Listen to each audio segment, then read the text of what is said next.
Hello, everyone. Today we're going to look at the spiritual path. We're going to take a look at the importance for some people to have some type of long-term goal or long-term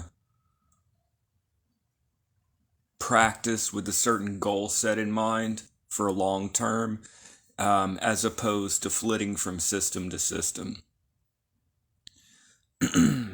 Now, we have to keep in mind that each person is an individual, and so spirituality should be individual, in my opinion, because each person learns in a certain way. For example, some people are more visual learners, some people are more auditory learners, some people are more tactile.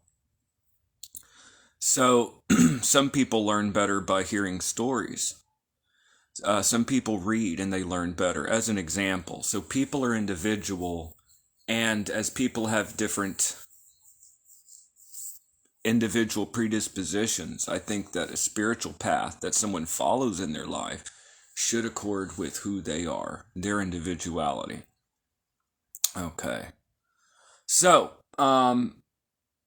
what I have to say here will not apply to every person. However, many people, they tend to flit from system to system, and I've done this for many years. Worked in one system and then worked in another, because I would get bored with one system and work with another. And so I've done this for many years myself. And I've come to the conclusion, this is just my personal conclusion, that there are actually two different processes going on, ideally, for me. Ideally, two processes going on. There is the larger picture of what I'm trying to achieve, and that is sticking with the same path day in and day out, sticking with the same path. And then also I have an aspect of my own personal practice that does flit from thing to thing. So I allow both sides of my nature to get something from it. So what am I talking about with long-term systems? Some people prefer to have no system, and that's fine. Some people prefer to have no system. However, I do think that there is value for some people to follow within one specific tradition and follow it to the end. So whether that be studying in a Buddhist tradition, or studying yoga, getting into yoga, not just taking a couple of weeks of yoga classes and moving to something else, but to sit there and go to the classes, learn the postures, really do it like daily, and do it for years, and study under an instructor, and do the meditations. Now, once again, some people don't feel like they don't need this, and that's their path. Some people just want to go like the Tao. They want to go with the flow and just see what they want to discover. It's a non-stop discovery, and that's totally valid and fine.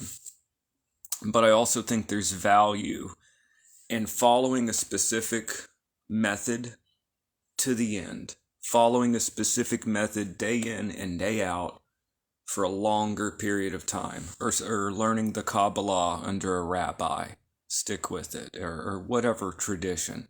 And that's the thing, traditions are also very individual. I've known people that were members of the Rosicrucian Fellowship, for example. I knew a lady years ago, she was a member of the Rosicrucian Fellowship.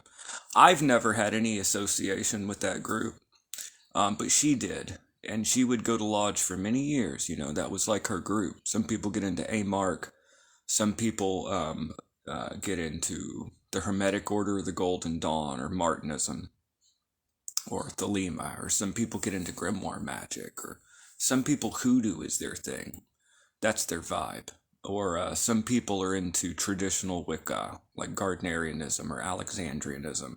So there are many different paths out there. And once again, some people feel that they need no specific path. Some are aspirants of the AA. Some choose OTO. So there are many different paths out there. So today what I'm talking about is having both the ability to flit from system to system and also at the same time having a larger picture in mind. Once again, I try to be very careful with this video because I want to avoid anybody mistakenly getting the impression that I'm saying, oh, we all need to just follow a tradition. No, some people, if someone feels more that they feel that they really, at their core, if you feel at your core that you don't want to follow a specific tradition to the end, that you want to just go system to system, then that speaks more to who you are as a person. Now, Dionne Fortune is not as charitable. She's not as charitable as I am. But here's the thing. In getting different perspectives and hearing from different perspectives, we could grow a little bit, okay? There is a saying, balance every thought with its opposite. Their union is the destruction of illusion. Balance every thought with its opposite. Their union is the destruction of illusion. What does that mean? Listen to one side of an opinion. Entertain the thought from one angle. But if you have an opinion from one angle, listen to the opposing view with just as much openness.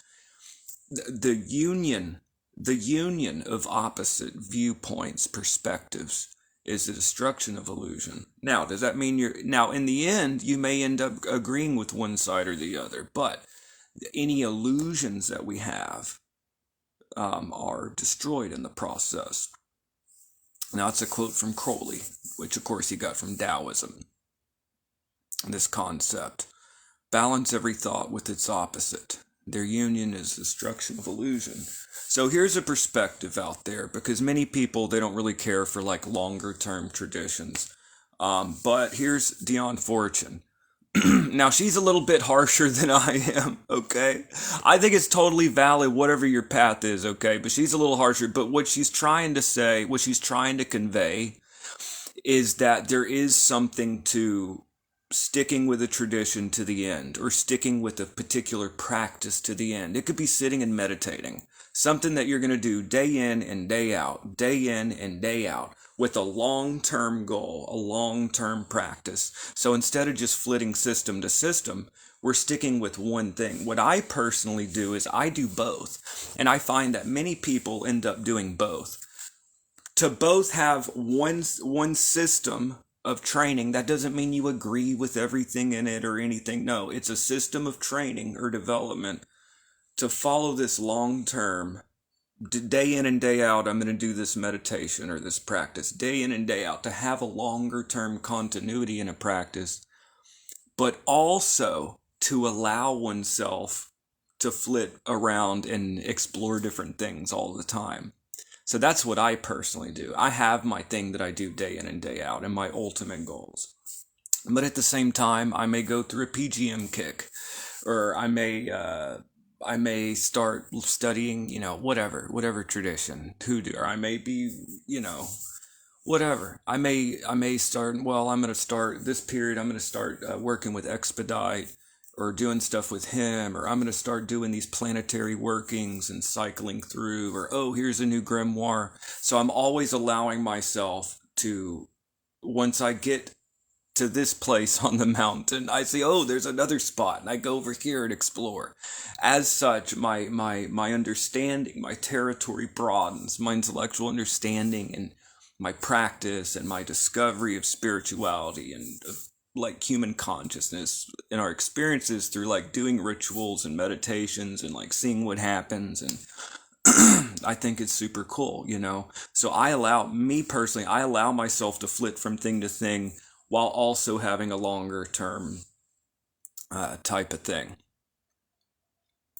So, and in my Patreon videos, I do talk a little bit about my path. I don't really put too much about my personal path, like in my public videos. Now, my Patreon videos will eventually, they will eventually go public after a year. I'm going to get a lot of them. So my Patreon videos are only viewable by people that subscribe to my Patreon. So they're supporting my work, you know. I get like $10 a month or whatever. So I get like, you know, it helps to support my channel because this is what I do for a living now. But so supporting my work, they get access to special content. I talk about like my path. Now I'm not trying to be all secretive, like you know, no, that's not what's going on. No. It's just that, how do I put it? If someone's willing to like support my work, that like cuts out like a lot of haters and a lot of whatever.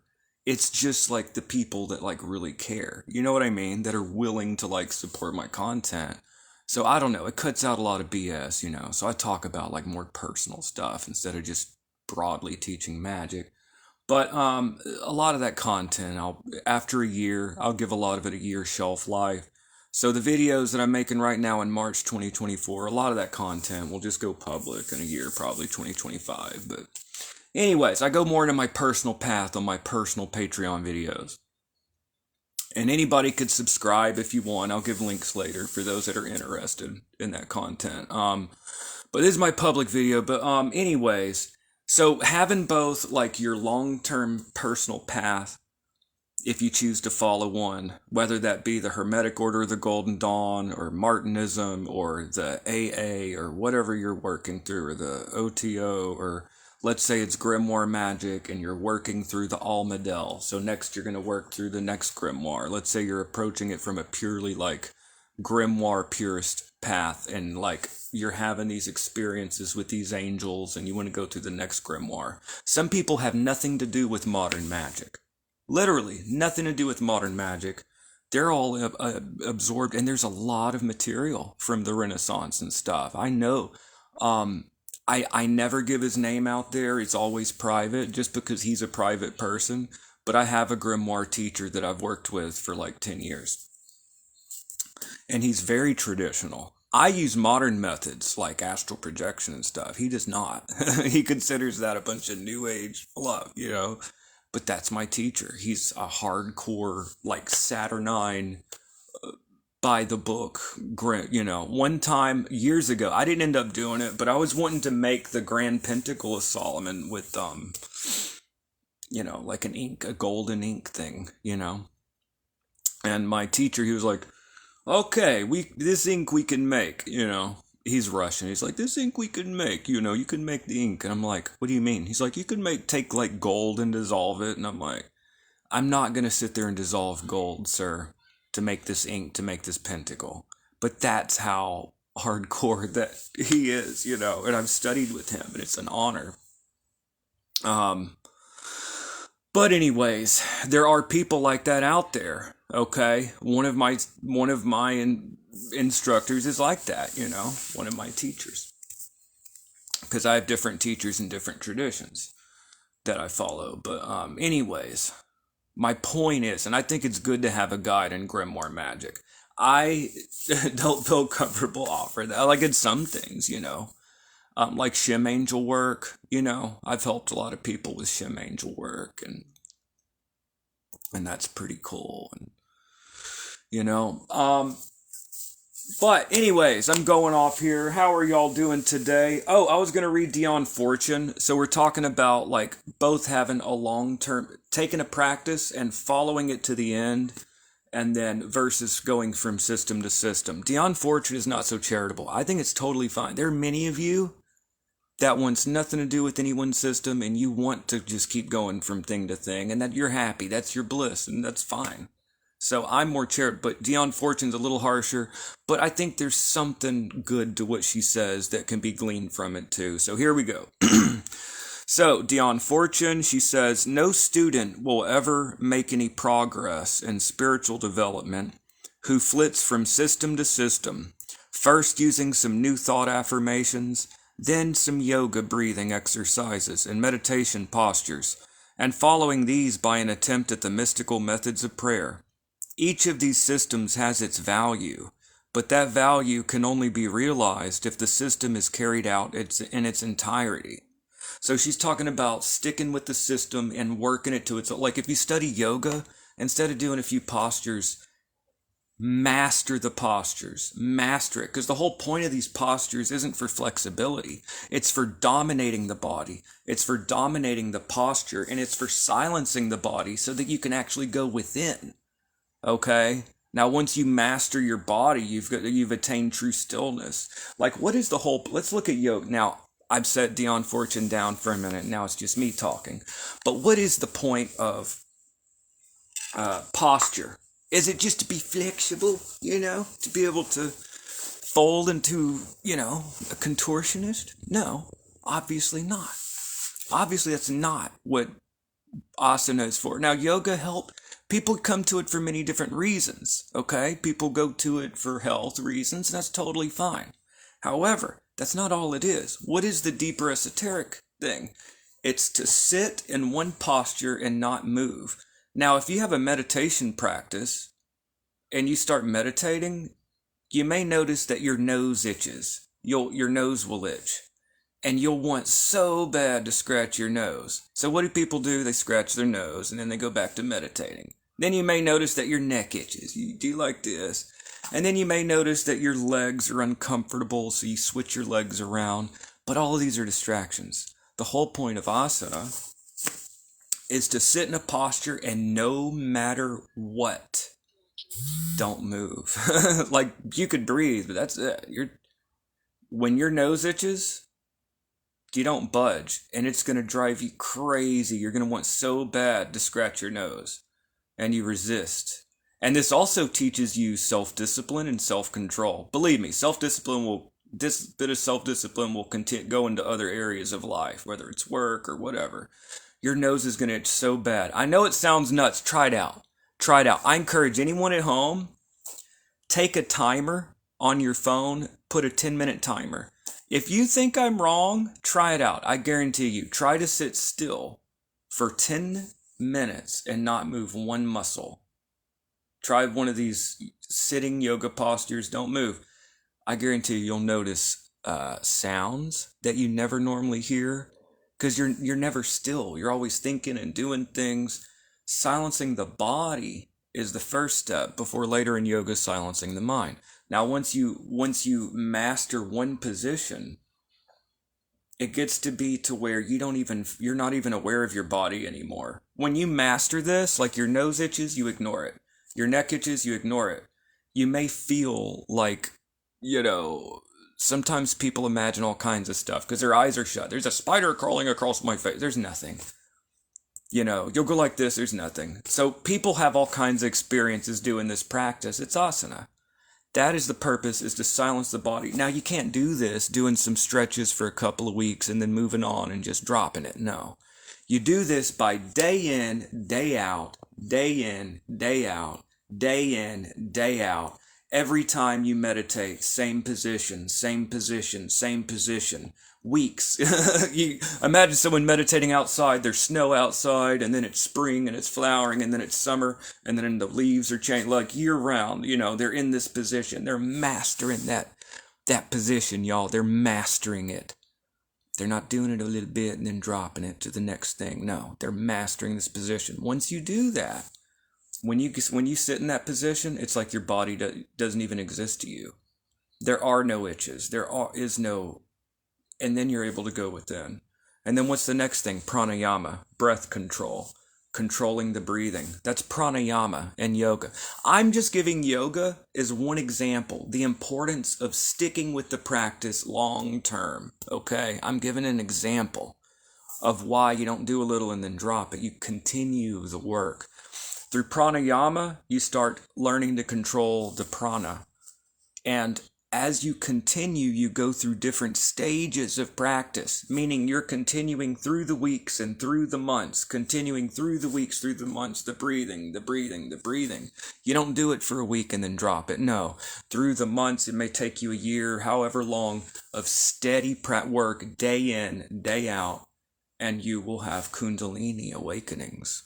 You may have some Kundalini awakenings. Then comes the stilling of the mind. And again, there's a difference between meditating about 10 minutes, trying different meditations and stuff like people do, and the kind of training you'd get in a monastery where you have different levels of meditation, you have a structure. Now, this is the kind of stuff that like the AA system offers. You have the current task, and this current task, that's what you're working on. That's it. That's your task. You follow the current. You always have the current. You always have the next step, which is your current task in front of your face, day in and day out. As a neophyte, for example, you know that your goal is to master astral projection. And like in Liber Aleph, is it Liber Aleph? Where is it? Yeah, he suggests astral traveling daily astral travel, daily astral projection. And that's what I do. I do a daily astral projection. Daily. That's what I do. My goal is an hour daily. Now, I am in no way saying that as a way to like, oh, look at me, or spiritual pride, or anything, or oh, showing off. No. I only mention it, well, because sometimes I'm a little loose-lipped and I say things without thinking, but also because, well, I'm talking about practice. But yeah, it's the point. I do astral project. I try to do an hour a day. That's my goal. Okay, daily astral projection. That's what a neophyte does. And after about a year, day in and day out, there's no wondering, what am I doing today? No, day in, day out. You will master this and you'll take tests. And if you pass. As a zealoter, today I'm talking about the AA system. As a zealoter, you will master one yoga posture, which is your one meditation posture. So let's say it's the God pose. You will sit and you will put your hands on your knees. Your knees are together, knees together. And you will sit in this posture for 1 hour with a bowl of water filled to the brim on top of your head. For 1 hour, I'm talking about the test that you have to pass to go to the next grade. This is why I think it's important to actually like be in an actual official order. But because you have to actually pass the test. It's too easy to deceive yourself. Just my opinion, but whatever. People do what they want to do. But the test, as a zealoter, you have to master that one body posture, that one asana. You master one sitting yoga posture. And to pass to the next grade in the AA, in front of your instructor physically, you have to put a bowl of water filled to the brim with water on top of your head. And you have to show your instructor that you can sit 1 hour in that yoga posture without spilling a drop.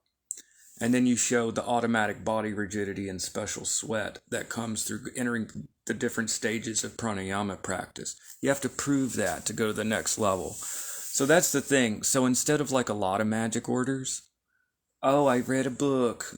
Now I'm initiated into the next grade. Oh, I studied the book. I went to the next grade. And people end up being like, I'm an adeptus, with like a little styrofoam sword and stuff. And they just like studied a few little books. I'm sorry, it's true. You want me to lie? Okay, you want me to tell you the truth? This is what you see in a lot of magic. And that's why a lot of people, they go through these magic orders and they're like, that was bullshit. Like I could have just read a couple books and done better myself. But no, the AA system, like you have to master each thing at each level. But that's an example. But anyways, back to Dion Fortune. So, I'm going to reread. Sometimes I reread and I get on people's nerves. I'm going to do it, okay? This is my channel and got my little characteristics, y'all. All right, here we go. No student, this is Dion Fortune. She's not as charitable as I am. I think that my opinion is that not everybody is meant to stick with one system. So you have to follow your own path. So I'm not near as harsh as Dion Fortune, but let's hear what she has to say, because she may have kind of a point. Okay, so no student will ever make any progress in spiritual development who flits from system to system, first using some new thought affirmations, then some yoga breathing exercises and meditation postures, and following these by an attempt at the mystical methods of prayer. Each of these systems has its value. But that value can only be realized if the system is carried out in its entirety. They are the calisthenics of consciousness, and aim at gradually developing the powers of the mind. The value does not lie in the prescribed exercises as ends in themselves, but in the powers that will be developed if they are persevered with. If we intend to take our occult studies seriously and make of them anything more than desultory light reading, we must choose our system and carry it out faithfully until we arrive, if not at its ultimate goal, at any rate at definite practical results and a permanent enhancement of consciousness. After this has been achieved, we may, not without advantage, experiment with the methods that have been developed upon other paths, and build up an eclectic technique and philosophy therefrom. But the student who sets out to be an eclectic before he has made himself an expert will never be anything more than a dabbler. Dang, that's pretty harsh. But the thing is, I think there's value in following a system through. Whether it's modern lodge things like Builders of the Adytum or the Hermetic Order of the Golden Dawn or the AA or whatever, or Martinism or Rosicrucian or whatever tradition, or let's say you want to follow your spiritual path in Eastern systems, you want to study under a guru or study Buddhism, or let's say no system, you just want to keep exploring and just be cool, man, and just go with the flow. But like, I think there is value basically to following, like I said with yoga, by stilling the body and like mastering that position, you're able to really go within, and through going through the different stages of pranayama, not just stopping, but it takes time. Then mastering that, then you awaken the kundalini, and then that's why you don't have just everyone walking around with kundalini awakened, okay? Because they weren't able to push themselves with the discipline to go through things. That's why monks have so much discipline. Monks have discipline in these monasteries and Tibetan monks and stuff, A lot of, that's just what they do. A lot of them, they don't have day jobs, They may weave some baskets and sweep some floors in a monastery. Other than that, they're praying or they're meditating or whatever they're doing. I don't know. Swinging from their neck on a rope or something as a way to, like, strengthen their neck muscles. I'm a great monk, I don't know. Doing some kind of superhuman stuff, but they're not just sitting around, eating potato chips and watching, TV, but it's a life of discipline with different stages and steps and dedication. A lot of them don't even get married, A lot of them don't have children, and they're not allowed to do that because they give all of their life as a sacrifice, like into the Great Grail, like a sacrifice. They're giving all of themselves, all of who they are to their path. But anyways, here, I'm instinctively sitting in my asana. It's funny. Okay, so let's see here. Okay, so Dion Forge says, for a system of spiritual development to be applicable in the... Oh, okay. Now, all right, so the thing is, I'm not going into her weird thing. She was writing in like the early 1900s. But the point is, I think that there's value in following a system, through to its end. But I've flitted from so many different things, throughout my life. And I began at a very early age, But I think that there's value.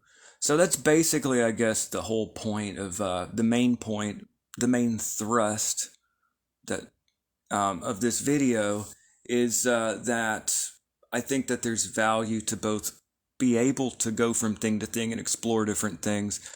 For example, if someone's trying to master astral projection, then they can do so with with planetary spirits, or they may do it with Shem angels, or try to astral project into elements, and they may go into a period where they're working with saints or expedite or whatever, path working with tarot. So you're allowing yourself, you're both sticking with one thing, in this case astral projection as an example, but you're allowing yourself to always explore different things and go here and go. So you're giving yourself both things.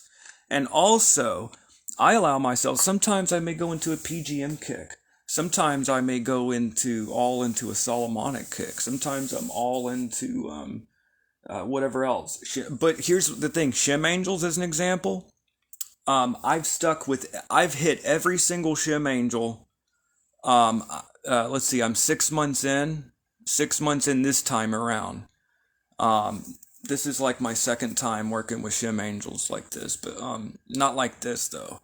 I've never systematically worked through them like I am now.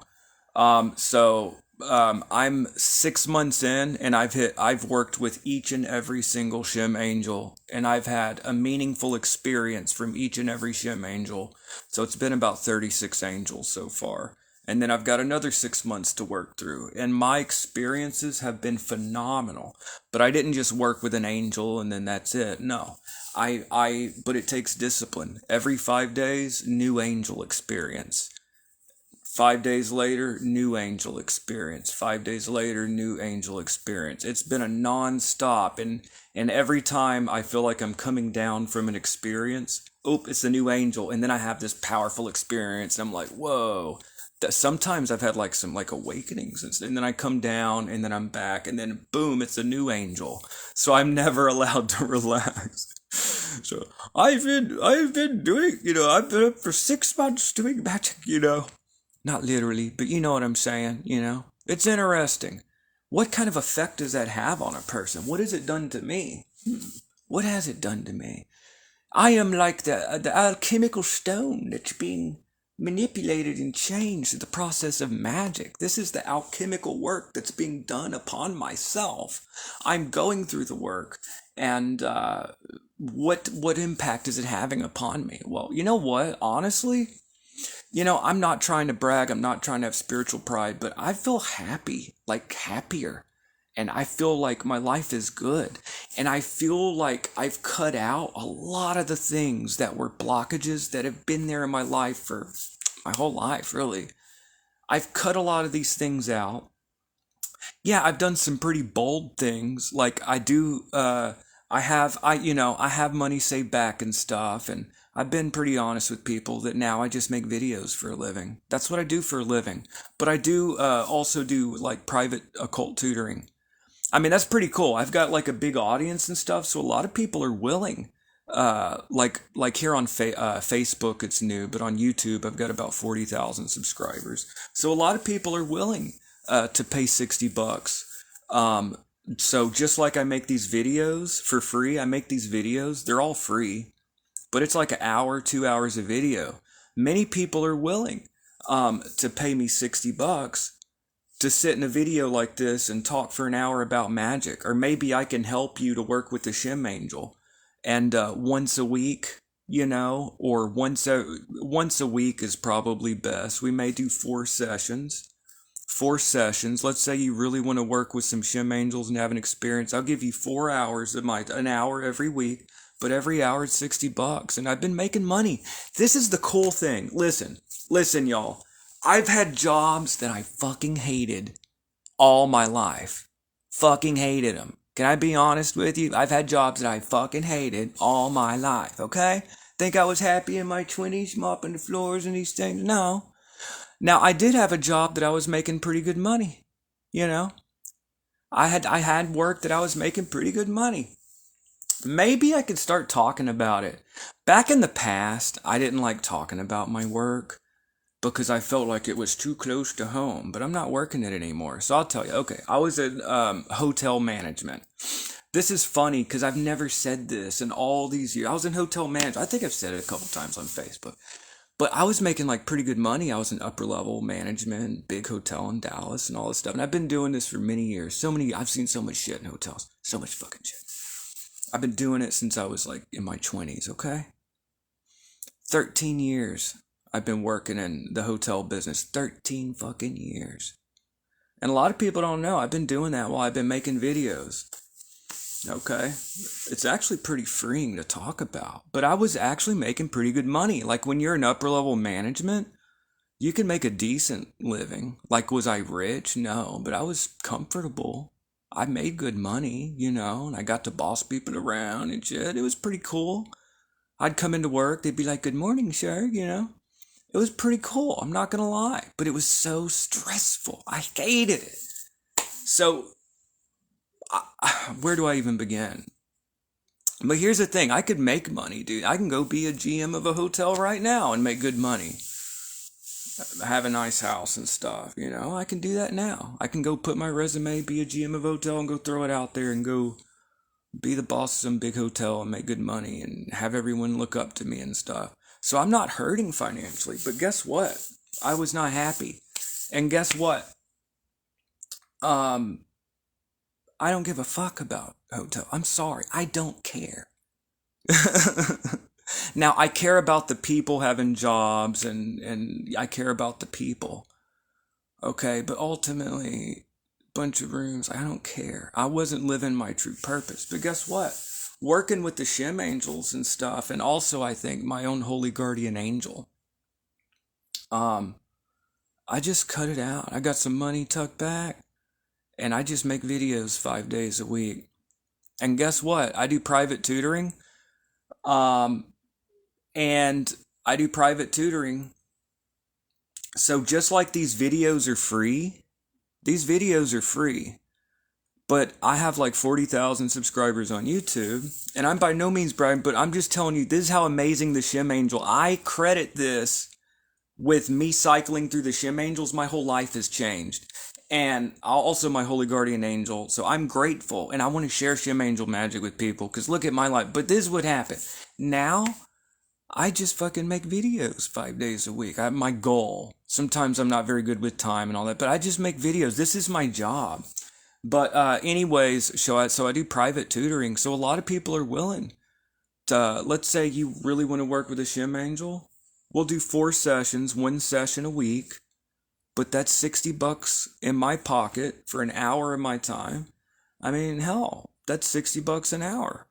And that's, $60 every session. Or you want to learn tarot or whatever. People have been doing it. I've been doing private tutoring. And, you know, I'm making money. And it's cool. And I'm happy. Okay? And making these videos, my Patreon, you know, it's not about money. But what it's about is me being able to make these videos for a living. I don't have to worry about some job I hate and then come home and do videos. And my attention is divided. Now, my one goal is to make a video. That's it. That's my purpose now, is to make videos for y'all. And I have my Patreon. There's a lot of videos that are going to be private, only for people that pay my Patreon. It's $10. You go to my Patreon, $10. It's like buying me a cup of coffee once a month. Think of it that way. You subscribe to my Patreon, it's $10 a month. Subscribe to my Patreon, $10 a month. It's like buying me a cup of coffee once a month, and you get access to my private videos. I talk more about my spiritual path. I do some incantation. It's cool. It's different material. It's not stuff you're getting here. It's private stuff that I think I might release to the public, a lot of it in a year. 2025 in March, I'll let other people see it, but you're getting access to my new material all the time that's private, and I get $10 in my pocket every month from the subscription. So it's cool. That's another way I'm making money. Is it a bunch right now? No, but I only opened up my Patreon like recently.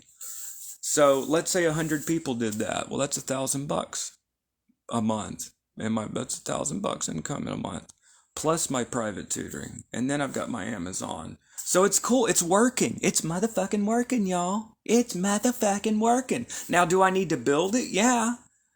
You know, but it's motherfucking working. Like, I'm making money. I never in a million years did I even think it was possible to make a living and actually have the potential to make good money, because I've got other things going too. The potential to make more money than I ever fucking made doing this other stuff, just making videos. It's amazing. It's like a miracle. It is a miracle. And guess what? I credit it to the Shim Angels. I would have never in a million years, if you would have told me 10 years ago this way, I never would have thought so. I just always figured I'd have some job and then I'd come home and make videos. That's just going to be the rest of my life. No. Or I thought when I retire, when I'm older that I'll just be able to focus on. No, now. I just focus on making videos. The only problem is my dry periods. With anything that I do, I go through periods where I'm really energetic and really excited and I'm doing all this stuff. And then I go through dry periods where I'm like, I don't feel like it. I don't feel the spark of inspiration. And that's when I drop off. And I don't want to do, but I can't. I have no choice but to continue. People are paying my Patreon. They're going to be mad as hell if I stop making motherfucking videos. So day in and day out, I have to keep going. Now, but guess what? Now I don't have a job. This is my job. So if I can go work 8 hours, or no telling how many hours I'm working on a salary a day, then I can do 1 hour, I can sit in front of a camera, 1 hour, do a 1 hour video. It's easy as hell. Anyways, I'm going way off. What I was talking about is sticking with something long term as opposed to flitting from system to system, you know? So whatever path that is, and that goes to your individuality, finding your grind. But, you know, Dion Fortune talked about the importance. If you want to get the ultimate goal, like reach samadhi or union with God or knowledge and conversation of your holy guardian angel or whatever, be able to follow it through the end. I mean, look at the Abra Melon. That's a long process to go through the Abra Melon. It's not something you pick up a book and practice a couple weeks and drop it and on to the next thing. I just think that it's good to have a balance. Think of the two opposing pillars on the tree of life, Yakin and Boaz. Yeah, you know, but I have my long-term goal, my spiritual, and then I allow myself to flit from system to system also. It's both. Why not both? ¿Por qué no las dos cosas? Why not both things, you know? You can do both. Both is good. Both. We're going to do both, you know? I don't know. Just throwing that out there. Just an idea. But me personally, I can't convince anyone, and I have no interest in convincing anyone. But I know for a fact, I know that this Shem Angel stuff is real. It is real, okay? Real. Like real. It's changed my life. And like, I want to share this with people because I want other people's life. And I've looked in the comments, and in the comments, people are like, it's miraculous. Like looking in the comments, people that have worked with the Shem Angels, they tell me it's miraculous. Like their whole lives did. And these are people that have done magic their whole lives. They work with this, their whole life shifts. Why have you been doing magic your whole life, and as soon as you hit the Shem Angels, like your life for once like actually fucking changes? That's what happened to me. I've been doing magic my whole life. I hit the Shem Angels and like I hit the lotto. Like in many ways I hit the lotto. Like in my life, like I'm happy, I'm peaceful. Like I have a direction, like I know where I'm going, like everything like is good. Like I really want people to work with the Shem Angels. Like this stuff works. Okay? It works. But here's the thing, I also think it's important to have faith. I have faith, but like I don't even need faith because I just know it's real. But here's the thing, if you want to have an experience, you have to have faith. You know? That's important. You need to believe. And there's passages of Agrippa and the Picatrix and classical literature that we could pull up that talk about the importance of belief, or at least openness. I would say openness. Openness. Don't believe, but be open. Yeah. Don't believe. Be open to have an experience. Openness, I think, is a better word. Yeah. Words are important, and how we define words. That way we're all on the same page. They are hieroglyphs, so we can convey ideas, convey thought. Much like these hieroglyphs behind me here. The tarot, or the hieroglyphs one may see in the heavens, through the zodiac signs, or the archetypes of the planets, or whatever system of divinities, or of angels, or Kabbalistic tree of life, or whatever system we want to work through, whether it's the runes, or we're working through whatever, the I Ching. Why do these systems exist if we were not meant to follow or work through a system. A system is a whole. Look behind me. See this complete circle? See this complete circle? This complete circle makes a wholeness. And it is all 22 cards. One goes through all 22 of the series. One doesn't go through 2 cards and stop. Or I'm going to hit these 2 cards and then I'm going to stop and then I might hit this card. No. Well, then you have like a broken wheel. No, you work through the whole system. That is completeness. That is a round. That is a revolution. You work through the whole. You don't pick a couple cards. You work through the whole system. And this wholeness, this completeness of working through all 12 archetypes, including the oppositorum, working through opposites, okay? Through the whole system, whether it's runes or the I Ching or the tarot, or whether you're working through the geomantic figures or working through the Sephiroth on the Tree of Life, or ascending through the 7 heavens and the Merkava to have a glimpse at the throne of God. Whatever system you may be working, it's good to go through it completely, in my honest opinion. And once again, take anything I say with a grain of salt, and also a daily reminder. We need to always be reminded that each person is an individual and has their own individual path and perspectives and predispositions. So some people may not want to work a full system, and they may want to flit from thing to thing, and that's totally cool.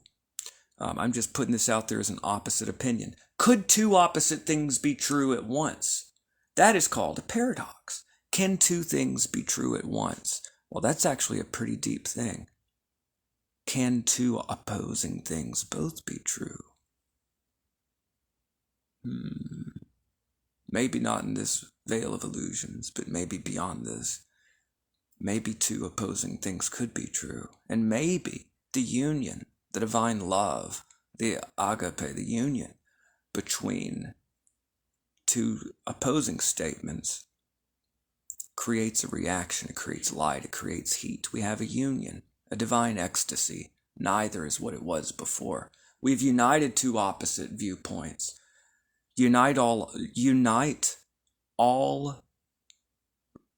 balance every thought with its opposite. Their union is the destruction of illusion. Always think of the counter argument so that we never get stuck in a rut. So there's a difference between following a wheel or a system and being stuck in something.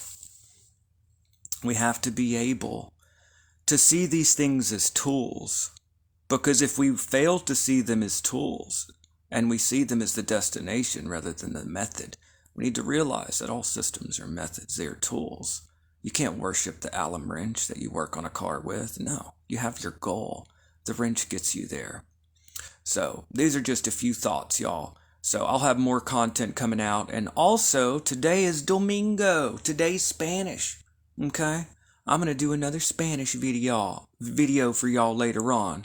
Voy a hacer un nuevo video en español también, señores y señoritas. Y'all get to get that. It's some Spanish coming out, y'all. Alright, so that's it for now. And I'm going to get back to my stuff, do some late night magic and study. And anyways, things are good. Yep, I'm going to have another Spanish video coming out later. And that's it for today, y'all. I want to thank everyone that has stopped by to say hello. Thank you, Lateriona. You know what? That's a thing to think about. Should I... Let me see here. That's it for today, y'all. Thank you so much. I want y'all to know that I appreciate y'all and that I feel a connection with my viewers. Even though we may not know each other directly, I feel that, y'all listen to what I have to say. And I try to, that really means a lot, that y'all want to take the time to listen to me talk and rant about all of these things. So what I'm trying to say is, I really do appreciate y'all. And I really do appreciate my Patreon subscribers and supporters. Those that support my channel on my Patreon, they make it possible for me to make videos like this. And also, if anyone wants to go to my Patreon and put up $10 a month as a subscription, if you want to, that $10 makes a lot of difference. That makes a lot of difference for me. It's like buying me a cup of coffee once a month, and you get access to extra videos, extra content that you're not going to find anyone else. I don't want people to just join the Patreon to help me out. But if you're genuinely interested in seeing these extra videos and content that I'll be making, then yeah, I would do that, because there's going to be a lot of material that's not publicly available. It'll be publicly released in like a year. But do you want to see this extra content, where I talk more about my spiritual path, my own path, and it's different content even. It's not even the same stuff I talk about out here. So if you don't want to miss out or you want to get access to this, it also helps out my work financially. Go to my Patreon. You get access to these other videos and that I'll be making. And yeah, so that's it. I'll put a link to my Patreon for those that are interested. If not, that's cool too. I'll put that, and that really helps me out, and you'll get the extra content. And so it's, it helps me out and it helps you out. So it's cool. All right. So I'm going to put that up, a link to my Patreon for those that are interested. And I hope everyone has a great day. Spanish video will be out later, and then I'll see y'all next time or tomorrow. Have a great day, y'all. Bye, y'all.